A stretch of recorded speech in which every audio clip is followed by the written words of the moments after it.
আজকে আমরা যে বিষয় সম্পর্কে পড়ব সেটা হলো জনন। জননের আজকের ক্লাসে আমরা যে জিনিসগুলো পড়ব সেটা হচ্ছে জনন কাকে বলে, জননের প্রয়োজনীয়তা কি, আর জনন কয় প্রকারের এবং কি কি। তো জনন জীবের একটি মুখ্য বৈশিষ্ট্য। তোমরা নিচু ক্লাস থেকে পড়েছো যে জীব এবং জড়ের বৈশিষ্ট্য পড়ার সময় যে বৈশিষ্ট্যগুলোর ভিত্তিতে আমরা কাউকে জীব বলি সেটার মধ্যে জনন একটা প্রধান বৈশিষ্ট্য, তাই তো। চলন, গমন, পুষ্টি, বৃদ্ধি, এগুলো যেমন বিভিন্ন জীবের বৈশিষ্ট্য, তেমনি জীবের আরেকটি বৈশিষ্ট্য, মুখ্য বৈশিষ্ট্য হচ্ছে জনন। প্রত্যেক জীব তার নিজের মতন বৈশিষ্ট্যযুক্ত বা নিজের আকৃতি বিশিষ্ট জীব তৈরি করে।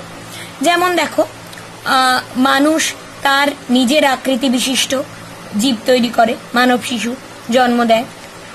কুকুর তার নিজের আকৃতি বিশিষ্ট জীব তৈরি করে, বেড়াল তার নিজের আকৃতি বিশিষ্ট জীব তৈরি করে, গাছ তার নিজের আকৃতি বিশিষ্ট জীব তৈরি করে। অর্থাৎ কিনা প্রত্যেক জীবই তার নিজের মতন আকৃতি বিশিষ্ট, শুধু আকৃতি না, নিজের মতন বৈশিষ্ট্যযুক্ত জীব তৈরি করে এবং যে পদ্ধতিতে করে সেটাকেই আমরা জনন বলি।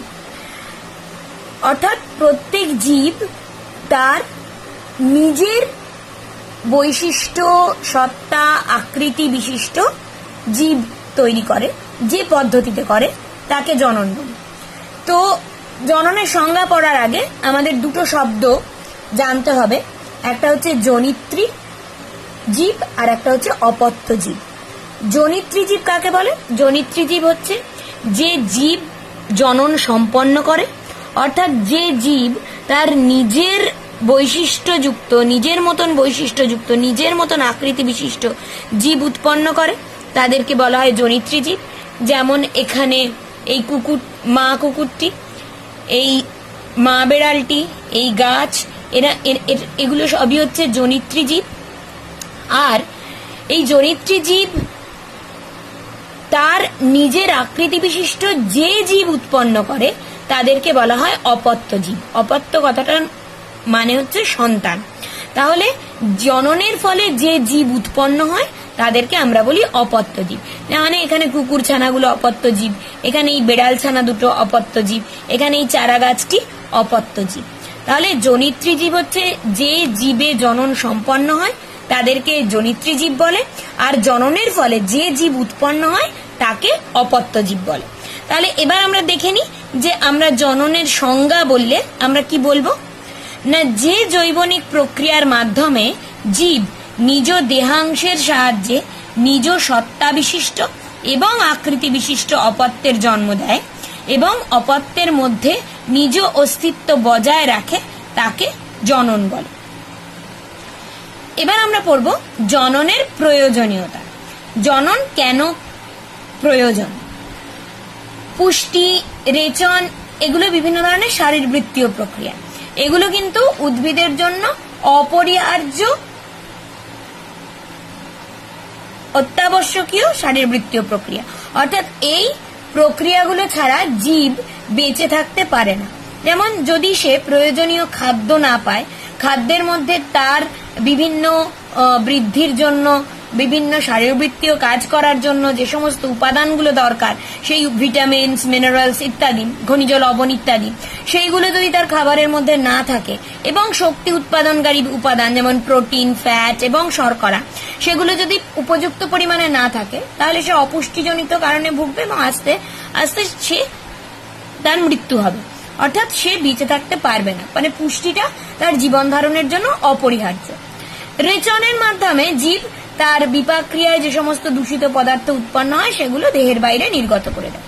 রেচন যদি না হয় তাহলে কি হবে? সেই বিপাকজাত দূষিত পদার্থগুলো জীবেদের দেহে জমতে থাকবে এবং যার ফলে তাদের দেহে বিষক্রিয়া ঘটবে এবং একসময় সেই বিষক্রিয়ার ফলে সেই জীবের মৃত্যু ঘটবে। অর্থাৎ রেচনও একটি অত্যাবশ্যকীয় শারীরবৃত্তীয় প্রক্রিয়া। রেচন না হলে জীব বেঁচে থাকতে পারবে না। অর্থাৎ জীবের জীবন ধারণের জন্য রেচন অপরিহার্য। কিন্তু জনন কি কোনো জীবের বেঁচে থাকার জন্য অপরিহার্য? না, জনন কিন্তু অত্যাবশ্যকীয় পুষ্টি, রেচন ইত্যাদির মতো অত্যাবশ্যকীয় প্রক্রিয়া নয়। অর্থাৎ জনন ছাড়াও কিন্তু কোনো জীব পৃথিবীতে বেঁচে থাকতে পারে, অর্থাৎ তার জীবন ধারণের জন্য জনন কিন্তু অপরিহার্য নয়। তাহলে জননের প্রয়োজনীয়তা কি, সেটা আমরা একটা উদাহরণের সাহায্যে বুঝতে পারবো যে জননের প্রয়োজনীয়তা কি। এখানে দেখো আমরা কতগুলো হরিণ এঁকেছি। এই হরিণগুলো ধরো কোনো একটি জঙ্গলের বাস্তুতন্ত্রে বা পৃথিবীতে এই হরিণগুলি রয়েছে এবং এরা জনন সম্পন্ন করে না, অর্থাৎ এরা নিজ সত্তা এবং নিজের মতন আকৃতি বিশিষ্ট নতুন জীব উৎপন্ন করে না। যে কটা জীব সৃষ্টি হয়েছে সে কটা জীবই রয়েছে, কেউই জনন সম্পন্ন করছে না। তাহলে কি এই হরিণগুলো বেঁচে থাকতে পারবে না? অবশ্যই বেঁচে থাকবে। তাদের বেঁচে থাকার জন্য বেঁচে থাকতে কোনো অসুবিধাই হবে না তারা যদি জনন সম্পন্ন না করে তা সত্ত্বেও। কিন্তু যদি তারা জনন সম্পন্ন না করে তাদের সংখ্যা বৃদ্ধি ঘটবে না, এবং তাদের সংখ্যা বৃদ্ধি না ঘটলে সময়ের সঙ্গে সঙ্গে আস্তে আস্তে এই হরিণগুলি বয়স হবে এবং বার্ধক্যজনিত কারণে কিন্তু এরা আস্তে আস্তে মারা যেতে থাকবে এবং তাদের সংখ্যা কিন্তু কমতে থাকবে। শুধুমাত্র যে বার্ধক্যজনিত কারণেই সংখ্যা কমবে তা কিন্তু নয়।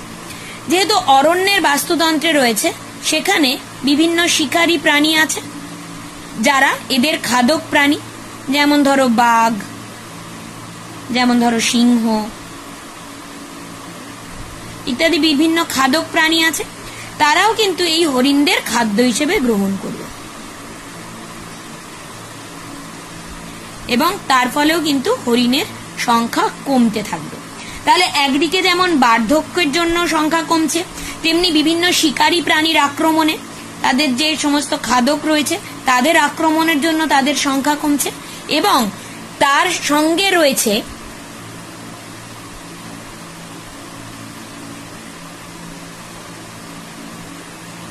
প্রাকৃতিক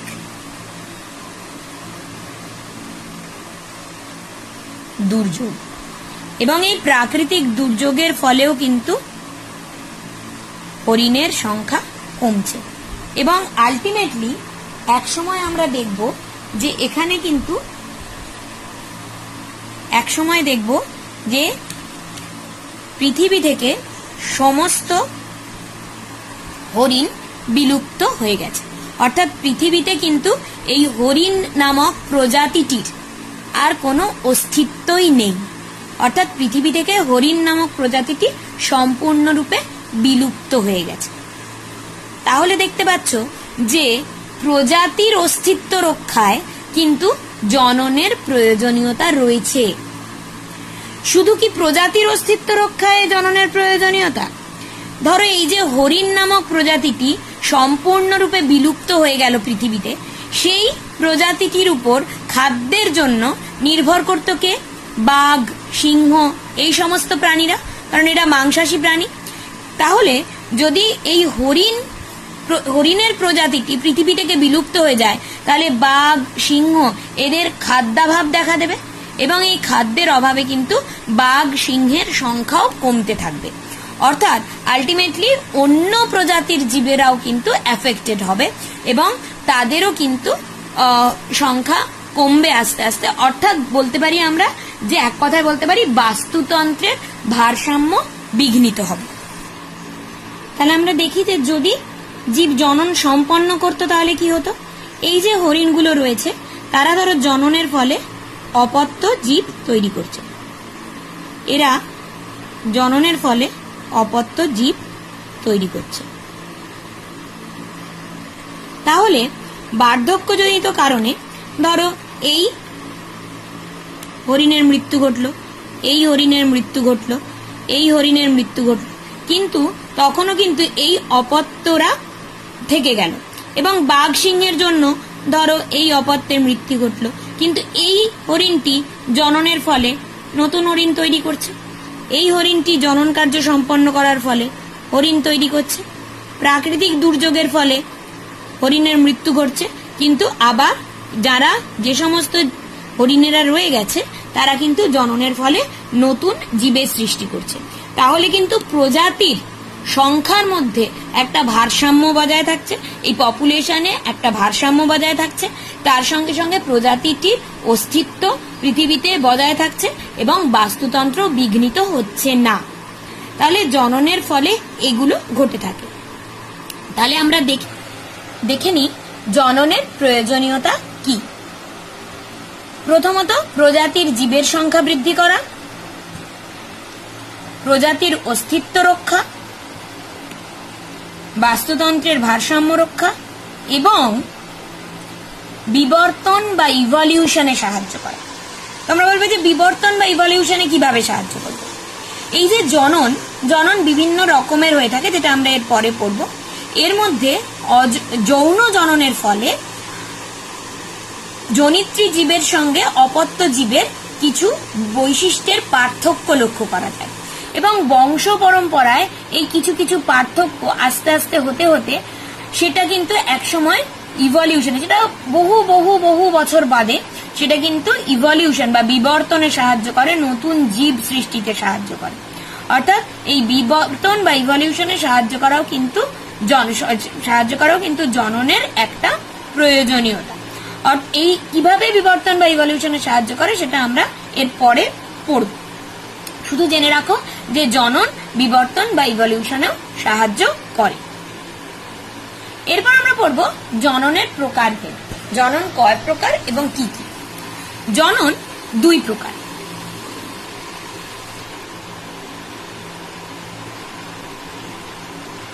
যৌন জনন এবং অযৌন জনন।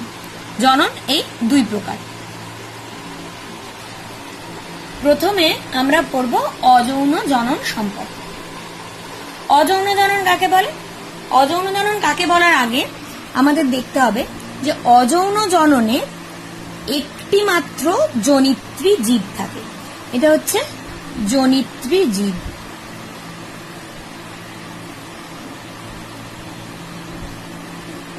একটি মাত্র জনিত্রী জীব থাকে এবং সেই জনিত্রী জীব থেকে তার নিজের মতন একই রকম বৈশিষ্ট্য এবং আকৃতি বিশিষ্ট অপত্য জীব তৈরি হয়।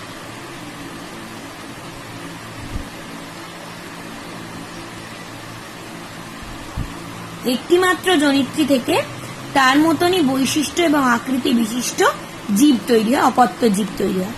তাকে আমরা বলছি অযৌন জনন। মানে এখানে কিন্তু একটাই মাত্র জনিত্রী জীব রয়েছে। অন্যদিকে আমরা যদি যৌন জনন দেখি, যৌন জননের ক্ষেত্রে কিন্তু দুজন জনিত্রী জীবের প্রয়োজন হয় এবং এই জনিত্রী জীবের থেকে জনন কোষ, যেটাকে আমরা গ্যামেট বলি, এবং এই জনিত্রী জীবের থেকে আরেকটি গ্যামেট আসে। এক্ষেত্রে যৌন জননের ক্ষেত্রে একটি জনিত্রী পিতা এবং আরেকটি জনিত্রীকে আমরা মাতা বলে থাকি। তাহলে এখান থেকে আসছে পুং গ্যামেট আর এখান থেকে আসছে স্ত্রী গ্যামেট। এই দুটো মিলিত হয়ে অপত্য তৈরি করে। এটাকে জাইগোট বলা হয় এবং এই জাইগোট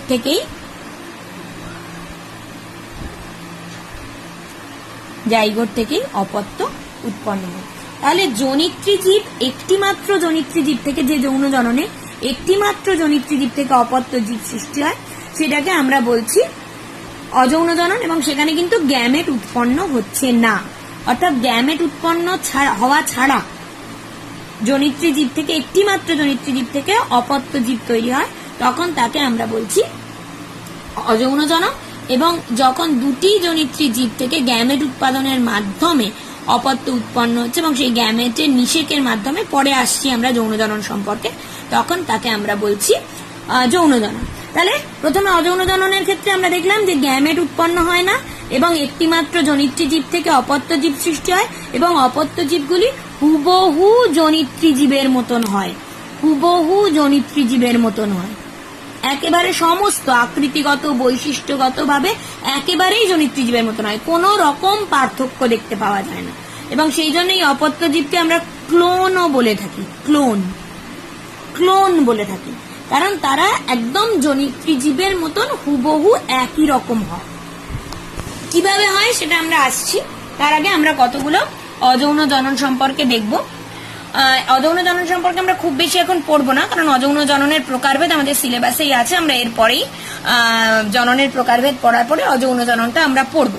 এখানে শুধু আমরা এখন কতগুলো অযৌন জননের প্রকার দেখে নিই। যেমন ধরো অ্যামিবার ক্ষেত্রে এই যে দ্বিবিভাজন, কোরকোদ্গম, এগুলো হচ্ছে বিভিন্ন ধরনের অযৌন জনন। যেমন অ্যামিবার ক্ষেত্রে দ্বিবিভাজন দেখতে পাওয়া যায়। দেখতে পাচ্ছ একটা কোষ রয়েছে, এটা জনিত্রী কোষ। জনিত্রী কোষটা প্রথমে নিউক্লিয়াস বিভাজিত হলো, তারপর সাইটোপ্লাজম বিভাজিত হয়ে দুটো অপত্য কোষ তৈরি করলো। তাহলে এই অপত্য কোষ দুটো হুবহু এই জনিত্রী কোষের মতন, এটা অযৌন জনন। ইস্টের ক্ষেত্রে কোরকোদ্গম, এই যে ইস্ট, এটা হচ্ছে জনিত্রী কোষ। এই জনিত্রী কোষ এগুলো সবই অ্যামিবা বলো বা ইস্ট বলো, এরা হচ্ছে সব এককোষী জীব, এটা এককোষী প্রাণী, এটা এককোষী ছত্রাক। তাহলে এখানে দেখো একটা এরকম বাড, যেটাকে কোরক বলা হচ্ছে, এই কোরক তৈরি হয়েছে। যে এই কোরকটা আস্তে আস্তে বৃদ্ধি পাচ্ছে, এর নিউক্লিয়াসটা বিভাজিত হয়ে এই নতুন কোরকের মধ্যে গেছে, এবং সেই কোরকটা এটা থেকে ডিট্যাচড হয়ে গেছে, আলাদা হয়ে গিয়ে নতুন একটা ইস্ট সেল তৈরি হয়েছে। বা কখনো কখনো এটা এই জনিত্রী কোষের সঙ্গেই আটকে থাকে, এবং সেই অপত্য থেকে আবার আর একটা কোরক তৈরি হয়, বা এরকম শৃঙ্খল আকারে হয়। আর এটা একটা বহুকোষী প্রাণী, হাইড্রা, নিম্ন শ্রেণীর প্রাণী। তো এই হাইড্রার ক্ষেত্রেও কোরকোদ্গম দেখতে পাওয়া যায়। দেখো এই হাইড্রা প্রাণীটার থেকে এরকম একটা উপবৃদ্ধি তৈরি হয়েছে, যে উপবৃদ্ধিতে আস্তে আস্তে বৃদ্ধি পেয়েছে, এবং তারপর এক সময় সেটা জনিত্রী জীব থেকে আলাদা হয়ে গিয়ে নতুন জীবের সৃষ্টি হয়েছে। তাহলে এই কোরকোদ্গম, দ্বিবিভাজন, এগুলো হচ্ছে বিভিন্ন ধরনের অযৌন জনন। তাহলে এই অযৌন জননে যে অপত্য জীবগুলো তৈরি হয়, সেই অপত্য জীবগুলো কিন্তু হুবহু তার জনিত্রী জীবের মতন হয়। বৈশিষ্ট্য, আকৃতি, সমস্ত দিক থেকে হুবহু তার জনিত্রী জীবের মতন হয়। কেন হুবহু জনিত্রী জীবের মতন হয়?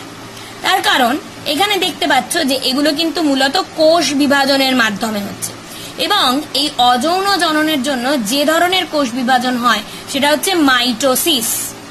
দেখো আমরা কোষ বিভাজন অলরেডি পড়েছি, এখানে শুধু একবার সেটাকে আমরা মনে করে নিচ্ছি যে মাইটোসিসে কি হয়। মাইটোসিসে এখানে দেখো দুটো ক্রোমোজোম রয়েছে, মানে এখানে 2n = 2, সেটা ইন্টারফেস দশায়, সংশ্লেষ দশায়, এস দশা মনে পড়ছে নিশ্চয়ই, এস দশায় এই ক্রোমোজোম গুলো তার কপি তৈরি করে। ক্রোমোজোম মানে ক্রোমোজোমের ভেতরে যে ডিএনএ আছে, ডিএনএ তার কপি তৈরি করে। তাহলে কপি তৈরি করার ফলে কি হচ্ছে, প্রত্যেকটা ক্রোমোজোম দেখো এখন দুটো করে ক্রোম্যাটিড নিয়ে গঠিত। এই ক্রোম্যাটিড গুলো একটা জায়গায় যুক্ত হয়ে আছে, যেটাকে আমরা সেন্ট্রোমিয়ার বলি।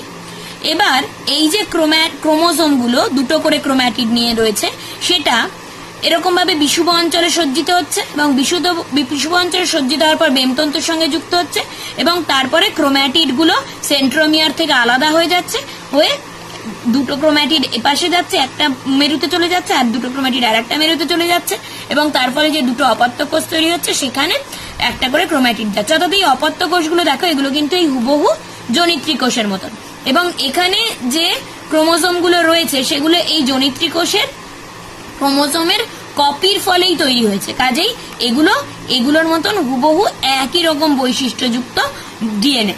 কাজেই এই অপত্য যেগুলো তৈরি হয়েছে সেগুলো কিন্তু হুবহু এই জনিত্রী কোষের মতন। সেই জন্য এদের ক্ষেত্রে কিন্তু কোনো রকম বৈশিষ্ট্যের পার্থক্য লক্ষ্য করা যায় না। অপত্য জীবের বৈশিষ্ট্যের সঙ্গে জনিত্রী জীবের বৈশিষ্ট্য একেবারেই একরকম হয়, কোনো রকম পার্থক্য দেখতে পাওয়া যায় না। এখানে দেখো আমরা এই অ্যামিবার সঙ্গে এই কোষ বিভাজনটাকে একসঙ্গে দেখিয়ে দেখতে পাচ্ছি। দেখো এখানে জনিত্রী কোষ, এটাও জনিত্রী কোষ। এখানে এটা নিউক্লিয়াসটা দেখেছি আমরা, এই যে নিউক্লিয়াসটা বিভাজিত হলো, এখানে নিউক্লিয়াসটা বিভাজিত হলো, এবং যার ফলে যে দুটো অপত্য কোষ তৈরি হলো, এখানে যে দুটো অপত্য কোষ তৈরি হয়েছে দেখো সেই দুটো কিন্তু হুবহু একই রকম। বুঝে গেছে? তাহলে এখানে যে কোষটা রয়েছে নিউক্লিয় পর্দা অবলুপ্তি হয়েছে, নিউক্লিয়াস নেই, শুধু ক্রোমোজোম গুলো রয়েছে। তাহলে সেই ক্রোমোজোম এখানে যে কোষটা যেভাবে বিভাজিত হয়ে দুটো অপত্য কোষ তৈরি করেছে, এখানে দেখো অ্যামিবার ক্ষেত্রেও আমরা দেখেছি তারা দুটো অপত্য কোষ তৈরি করেছে। তাহলে মাইটোসিস কোষ বিভাজনে অপত্য কোষের বৈশিষ্ট্যগুলি হুবহু জনিত্রী কোষের মতো হয়, তোমরা অলরেডি সেটা পড়েছো। তাহলে যেহেতু মাইটোসিস কোষ বিভাজনের ফলেই অপত্য কোষ উৎপন্ন হচ্ছে অ্যামিবার ক্ষেত্রে জনিত্রী কোষ থেকে, সেই জন্য সেই অপত্য কোষগুলো কিন্তু হুবহু জনিত্রী কোষের মতনই হবে। অর্থাৎ কিনা অযৌন জননে যে জীব সৃষ্টি হয় সেই জীবগুলো কিন্তু হুবহু তার জনিত্রী কোষের মতন, জনিত্রী জীবের মতন বৈশিষ্ট্য যুক্ত হয়ে থাকে। এবার আমরা পড়ব যৌন জনন সম্পর্কে। যৌন জননের ক্ষেত্রে আগেই বললাম যে যৌন জননের ক্ষেত্রে কিন্তু দুটি জনিত্রী জনুর প্রয়োজন হয়, পিতা এবং মাতা। ধরো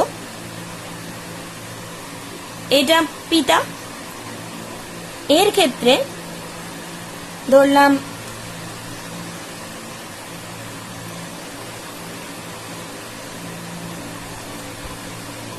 দুটো ক্রোমোজোম রয়েছে,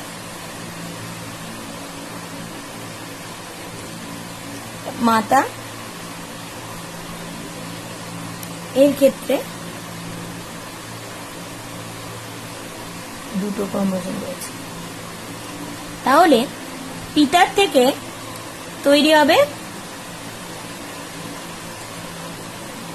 পিতা, মাতা। পিতার থেকে তৈরি হবে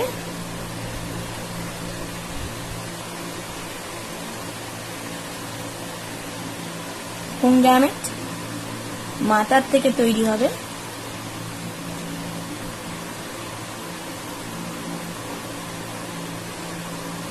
স্ত্রীগ্যামেট। এই পুংগ্যামেট এবং স্ত্রীগ্যামেট মিলিত হয় যে পদ্ধতিতে তাকে আমরা বলে থাকি নিষেক।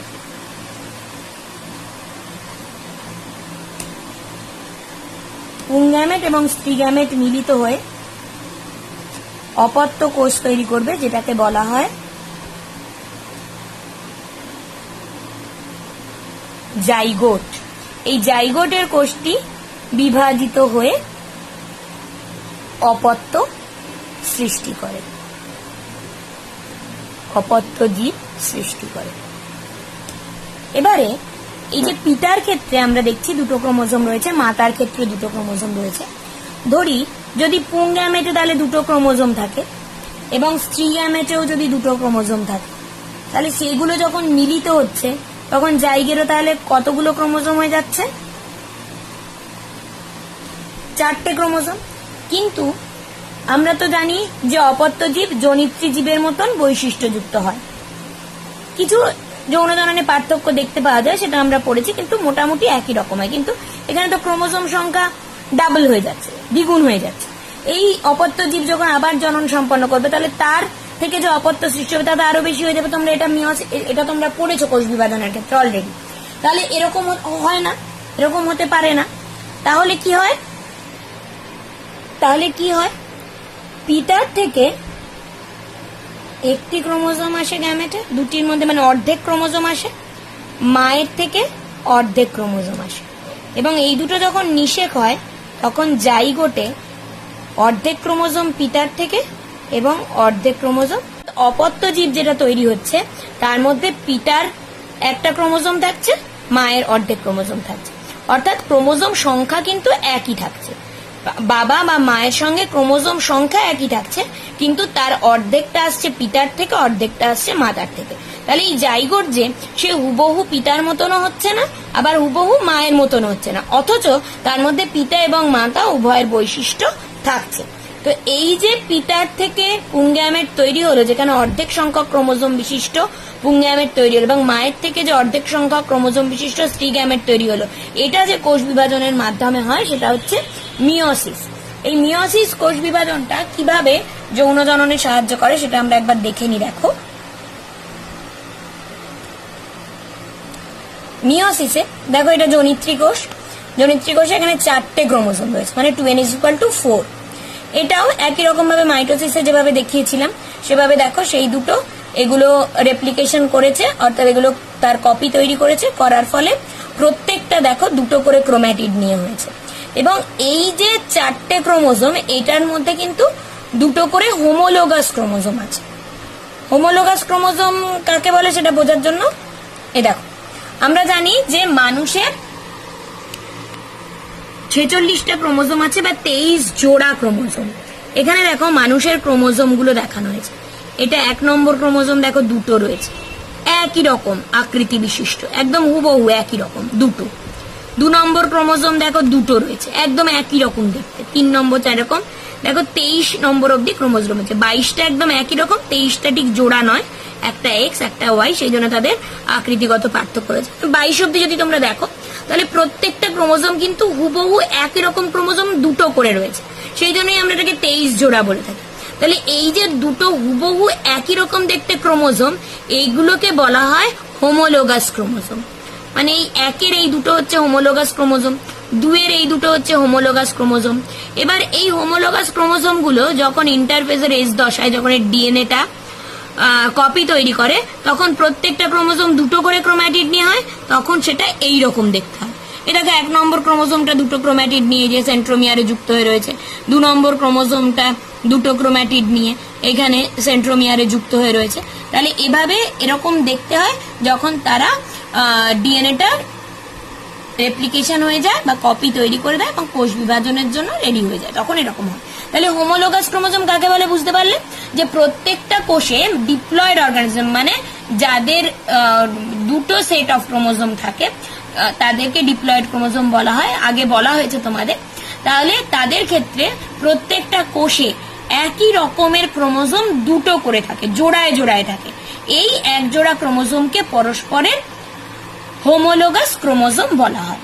তাহলে এখানে যেটা দেখছিলাম মিওসিসে, এখানে দেখো এই যে হোমোলোগাস ক্রোমোজোম, তাহলে এই আকাশী আর এই নীলটা, এই দুটো হচ্ছে হোমোলোগাস ক্রোমোজোম, এই দুটো হোমোলোগাস ক্রোমোজোম।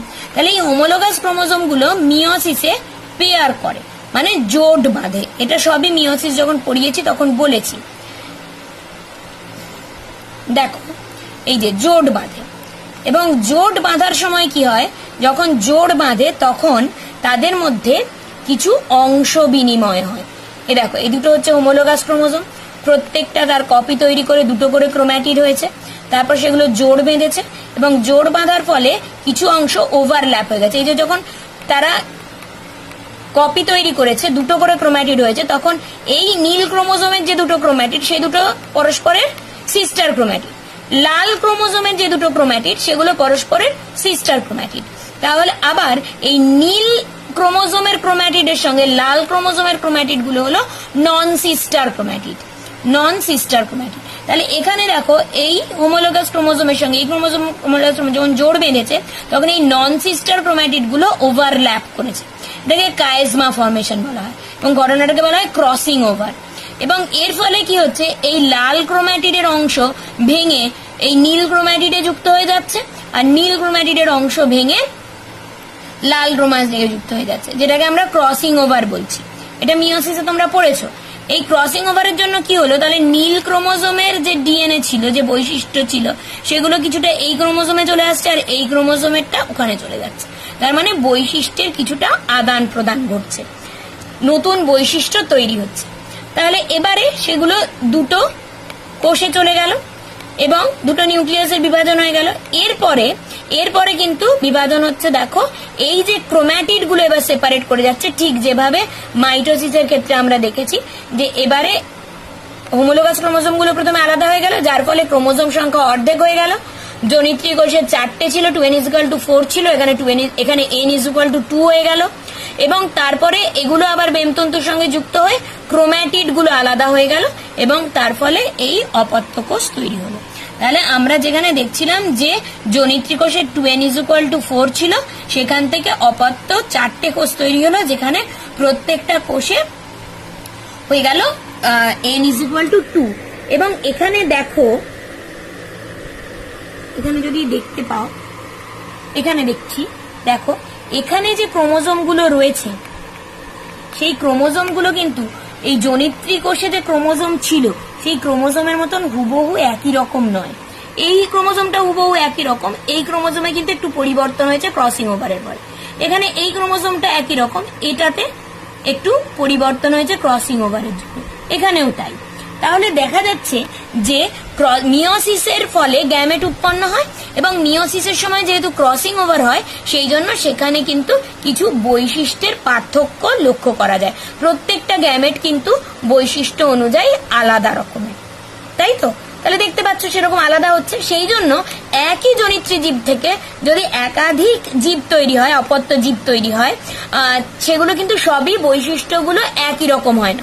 যেমন একটা বেড়ালের থেকে যদি 4টে বেড়াল ছানা তৈরি হয়, 4টে বেড়াল ছানা কিন্তু একেবারে হুবহু একই রকম হয় না, তাদের দেখার মধ্যে কিছু পার্থক্য থাকে, তাদের আকৃতিগত কিছু পার্থক্য থাকে।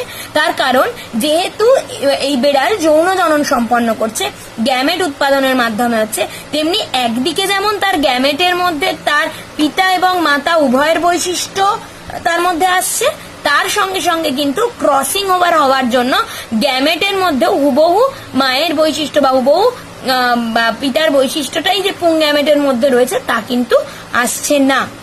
এখানে আমরা যদি দেখে নিই, যে মাতার থেকে দেখো 2n=4, এই দুটো হোমোলোগাস ক্রোমোজোম, এই দুটো জোড় বেঁধেছে এবং একটা করে হোমোলোগাস ক্রোমোজোম গ্যামেটে এসছে। এখানে পিতার ক্ষেত্রেও তাই। এবং এখানে যে জাইগোট তৈরি হয়েছে নিষেকের ফলে, সেই জাইগোটেও দেখো তার যে 4টে ক্রোমোজোম, তার মধ্যে 2টো ক্রোমোজোম এসছে বাবার থেকে এবং 2টো ক্রোমোজোম এসছে মায়ের থেকে। অর্থাৎ জাইগোটের মধ্যে পিতা এবং মাতা উভয়ের বৈশিষ্ট্যের মিশ্রণ ঘটেছে, যার জন্য এই অপত্য জীব কিন্তু নতুন বৈশিষ্ট্যযুক্ত জীব উৎপন্ন করেছে এবং এই নতুন বৈশিষ্ট্যই কিন্তু বিবর্তনে সাহায্য করে বা ইভলিউশনে সাহায্য করে। সুতরাং আমরা যে প্রথমেই পড়েছিলাম জননের প্রয়োজনীয়তাতে দেখেছিলাম যে জনন বিবর্তন বা ইভলিউশনে সাহায্য করে। সেটা কিভাবে সাহায্য করে বুঝলে, যে মূলত যৌন জননকারী জীবের ক্ষেত্রে এই জননের ফলে যে ভ্যারিয়েশন তৈরি হয়, যে প্রকরণ তৈরি হয়, এই প্রকরণ আরো ডিটেলসে আমরা পড়বো পরের চ্যাপ্টারে, তাহলে এই প্রকরণই কিন্তু বিবর্তনে সাহায্য করে থাকে। এবারে এই যৌন জনন কত রকমের হয়? যৌন জননে আমরা দেখলাম যে দুটো ভিন্ন ধরনের গ্যামেটের মিলন ঘটে এবং এই ভিন্ন ধরনের যে গ্যামেটের যে মিলন ঘটে, এই গ্যামেটের নিষিক্ত হয়ে যে নতুন জীব উৎপন্ন করে সেই পদ্ধতিকে আমরা বলি সিনগ্যামি। সিনগ্যামি 3 রকমের হয়ে থাকে, আইসোগ্যামি, অ্যানাইসোগ্যামি এবং উগ্যামি। এখানে প্রথমে আমরা পড়বো আইসোগ্যামি। আইসো কথাটার মানে হচ্ছে সেম বা একই রকম। এখানে তোমরা দেখতে পাচ্ছ আইসোগ্যামিতে আমি যে দুটো গ্যামেট দেখিয়েছি, সেই দুটো গ্যামেট একই রকম, আকৃতিগতভাবে দুটো একদম হুবহু একই রকম। কিন্তু একটাতে প্লাস লিখেছি আর একটাতে মাইনাস লিখেছি, কারণ তাদের শারীরবৃত্তীয়ভাবে তারা অনেক সময় আলাদা হয়ে থাকে।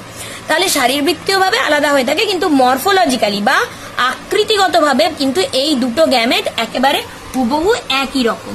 এবং এই দুটো গ্যামেট যখন মিলিত হচ্ছে, নিষিক্ত হয়ে যখন জাইগোট তৈরি করছে, তখন সেটাকে আমরা বলছি আইসোগ্যামি। এরপরের প্রকারটা হচ্ছে অ্যানাইসোগ্যামি। অ্যানাইসো কথাটার অর্থ হচ্ছে ডিফারেন্ট বা আলাদা। কাজেই যখন দুটো আকৃতিগতভাবে, প্রকৃতিগতভাবে তো অবশ্যই, আকৃতিগতভাবে যখন দুটো ভিন্ন ধরনের গ্যামেট নিষিক্ত হয়ে জাইগোট তৈরি করছে, তখন তাকে আমরা বলছি অ্যানাইসোগ্যামি। এখানে দেখো অ্যানাইসোগ্যামি আমরা যে দেখো অ্যানাইসোগ্যামিতে বললাম যে দুটো আকৃতিগতভাবে দুটো গ্যামেট যে দুটো মিলিত হবে, নিষিক্ত হবে, সেই দুটো গ্যামেট আকৃতিগতভাবে একে অন্যের থেকে আলাদা হয়। এখানে 2 রকম হতে পারে। যেমন ধরো একটা যেরকম এখানে দেখিয়েছি, যে একটা গ্যামেট মেল ফিমেল গ্যামেট যেটাও চলমান, যেটা পুং গ্যামেট সেটাও চলমান, অর্থাৎ দুটোই মোটাই বা চলমান, এরকম হতে পারে। বা একটা নন মোটাইল, স্ত্রী গ্যামেটটা নন মোটাইল আর পুং গ্যামেটটা মোটাইল, এটাও হতে পারে। এখানেও আকৃতিগত পার্থক্য রয়েছে, এখানেও আকৃতিগত। এখানে ধরো এটাকে আমি লিখে দিই ফিমেল, এখানে মেল গ্যামেট। আবার হতে পারে যে দুটোই নিশ্চল, তেমনও হতে পারে। তাহলে অ্যানাইসোগ্যামি কিন্তু সব রকমের, যেখানে পুং গ্যামেট এবং স্ত্রী গ্যামেট মানে যে দুটো নিষিক্ত হবে, সেই গ্যামেট দুটো আকৃতিগতভাবে আলাদা হবে। সেই দুটোই সচল হতে পারে, একটা অচল একটা সচল হতে পারে, বা দুটোই অচল বা নিশ্চল হতে পারে। তাহলে এটা হচ্ছে অ্যানাইসোগ্যামি। এবার যেটা পড়বো সেটা হচ্ছে উগ্যামি। উগ্যামিতে দেখো, উগ্যামির যে ছবিটা আমরা দেখছি, উগ্যামিটাও কিন্তু এক ধরনের অ্যানাইসোগ্যামি। কারণ উগ্যামিতেও দেখো যে দুটো গ্যামেট কিন্তু একই রকম আকৃতি বিশিষ্ট নয়, অর্থাৎ আকৃতিগত পার্থক্য রয়েছে। তাহলে উগ্যামিও কিন্তু এক ধরনের অ্যানাইসোগ্যামি, কিন্তু এটা যেহেতু একটা স্পেশাল ধরনের অ্যানাইসোগ্যামি, এটাকে আমরা সম্পূর্ণ আলাদা একটা ভাগ করি, যেটাকে আমরা উগ্যামি বলি। কারণ সমস্ত উন্নত ধরনের প্রাণীদের ক্ষেত্রে আমরা উগ্যামি পদ্ধতিতে আমরা জনন সম্পন্ন হয় দেখতে পারি। মানুষের ক্ষেত্রেও মানুষও উগ্যামি পদ্ধতিতেই জনন সম্পন্ন করে থাকে, মানুষের ক্ষেত্রে উগ্যামি ঘটে থাকে। এখানে কি হয়, এখানে ডিম্বাণুটা আকৃতিতে বড় হয় এবং নিশ্চল হয়, আর শুক্রাণু আকৃতিতে ছোট হয় এবং সচল হয়। তাহলে যে জনন পদ্ধতি বা যে যৌন জননে ডিম্বাণুটি আকৃতিতে বড় এবং নিশ্চল এবং শুক্রাণুটি আকৃতিতে ছোট এবং সচল, তাকে আমরা উগ্যামি বলে থাকি।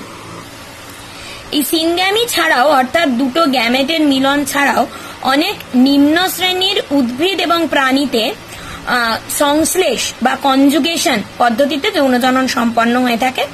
যেমন এখানে আমরা দেখতে পাচ্ছি স্পাইরোগাইরার ক্ষেত্রে দেখতে পাচ্ছি স্পাইরোগাইরার সংশ্লেষ। এক্ষেত্রে অস্থায়ী প্রক্রিয়ায় দুটো জীবের মধ্যে সংযোগ তৈরি হয়। যেমন ধরো স্পাইরোগাইরার ক্ষেত্রে এখানে দেখেছি এটা একটা ফিলামেন্ট, এটা একটা ফিলামেন্ট। এই দুটো ফিলামেন্টের মধ্যে দেখো এরকম কনজুগেশন টিউবের মতন তৈরি হচ্ছে, এবং যেটা আলটিমেটলি এরকম একটা নলাকার অংশ দুটোর মধ্যে একটা সংযোগ স্থাপিত হয়েছে, যেটাকে কনজুগেশন টিউব বলছে। এবং এখানে একটা কোষের ভেতরে যে প্রোটোপ্লাজমটা ছিল, সেই প্রোটোপ্লাজমটা কমপ্লিটলি আর একটা কোষের ভেতর চলে গিয়ে সেই প্রোটোপ্লাজমের সঙ্গে মিলিত হয়েছে, এবং যার ফলে জাইগোট তৈরি হচ্ছে। এখান থেকে জাইগোট তৈরি হচ্ছে এবং এটার থেকে নতুন তৈরি হবে। মূলত এরা যখন প্রতিকূল পরিবেশ থাকে তখনই এই যৌন জনন পদ্ধতিতে এইভাবে তারা জনন সম্পন্ন করে থাকে। কারণ এখানে যে জাইগোটটা দেখছো, এর বাইরে একটা এবার সে একটা পুরু প্রাচীর তৈরি করবে, এবং প্রতিকূল অবস্থা যতক্ষণ বজায় থাকবে তারা সেভাবে থাকবে, এবং যখন আবার অনুকূল অবস্থা ফিরে আসবে তখন তারা জার্মিনেট করে আবার তারা অঙ্কুরিত হয়ে নতুন ফিলামেন্টটা তৈরি করবে। তাহলে এটা এখানে আমরা দেখতে পাচ্ছি, এখানে দেখো ছবিতে, মানে এটা তো আমরা আঁকা ছবি দেখছি, এটা অরিজিনাল। এখানে দেখো এখানে একটা এই যে ফিলামেন্ট রয়েছে, একটা ফিলামেন্ট রয়েছে। এখান থেকে দেখো এই কোষের সাইটোপ্লাজমটা পুরোটা, প্রোটোপ্লাজমটা পুরোপুরি চলে যাচ্ছে এই কোষের মধ্যে। এখানে দেখো অলরেডি চলে গেছে, দেখতে পেরেছো? তাহলে এটাকে আমরা বলছি সংশ্লেষ বা কনজুগেশন। প্রাণীদের মধ্যে প্যারামেশিয়ামের ক্ষেত্রেও সংশ্লেষ বা কনজুগেশন পদ্ধতিতে তারা যৌন জনন সম্পন্ন করে থাকে। তাহলে আজকে আমরা জনন কাকে বলে, জননের প্রয়োজনীয়তা কি, এবং জনন যে মূলত দু ধরনের, অযৌন জনন এবং যৌন জনন, সেগুলো সম্পর্কে প্রাথমিক একটা ধারণা পেলাম। এর পরের দিন আমরা অযৌন জনন সম্পর্কে তোমাদের আছে, যে অযৌন জননের কতগুলো উদাহরণ সহযোগে ব্যাখ্যা আছে, সেগুলো আমরা এর নেক্সট ক্লাসে পড়ব।